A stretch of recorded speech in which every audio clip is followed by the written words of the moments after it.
நேத்தி ஒரு வீடியோ போட்டிருந்தேன். ஸோ, அதில ஒரு கமெண்ட்ஸு "நீங்க தாலி செயின்லாம் போடலையாக்கா?" அப்படின்னு சொல்லிட்டு. இன்னொரு கமெண்ட்ஸு "தாலி செயின்லாம் போடலன்னா பரவால்ல. பட் என்ன ரீசன்னு சொல்லுங்க" அப்படின்னு கேட்டிருந்தீங்க.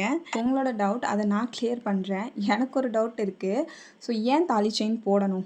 உண்மையான லவ், உண்மையான கேரிங், உண்மையான ட்ரஸ்ட்டு இதெல்லாம் விட தாண்டியா அந்த தாலி செயினுக்கு வேல்யூ இருக்கு? அப்படியெல்லாம் பார்த்தா இந்த உலகத்தில எவ்வளோ பேர் தாலிய கழட்டாம இந்த ரிச்சுவல்ஸ்லாம் ஃபாலோ பண்ணியிருப்பாங்க. அவங்க எல்லாருக்குமே ஹஸ்பண்ட் இருக்காங்களா? ஹஸ்பண்ட் இருந்தா இதெல்லாம் ஃபாலோ பண்ணணும். இல்ல அப்டின்னா, இதில உள்ள எதுவுமே ஃபாலோ பண்ணக்கூடாது. பூ வைக்கக்கூடாது, பொட்டு வைக்கக்கூடாது, குங்குமம் வைக்கக்கூடாது, எந்த ஒரு நல்ல காரியத்தையும் எடுத்து பண்ணக்கூடாது. எதுக்கு? ஏன் இதெல்லாம் நம்ம ஃபாலோ பண்ணணும்? தாலி செயின் போடுறாங்களா? புடிச்சிருக்கா? ஸோ போட்டுக்கட்டும். புடிக்கலையா? அவங்க போடலையா? ஸோ அதெல்லாம் போய் நம்ம குறையா சொல்லிட்டு இருக்க முடியாது. ஏன்னா, அது அவங்கவங்களோட இண்டிபெண்டன்ட்ங்க. அது அவங்கவங்களோட விஷ். அவங்கவங்க புடிச்சத அவங்கவங்க பண்றாங்க. Why should I be like you think? இல்ல கமெண்ட்ஸ்ல சொல்லிட்டு போங்க. அப்புறம் இன்னொரு முக்கியமான விஷயம். இந்த வீடியோல நான் தாலி செயின ரிமூவ்லாம் பண்ணல. ஜஸ்ட் ஹைட் பண்ணி தான் போட்டுருக்கேன்.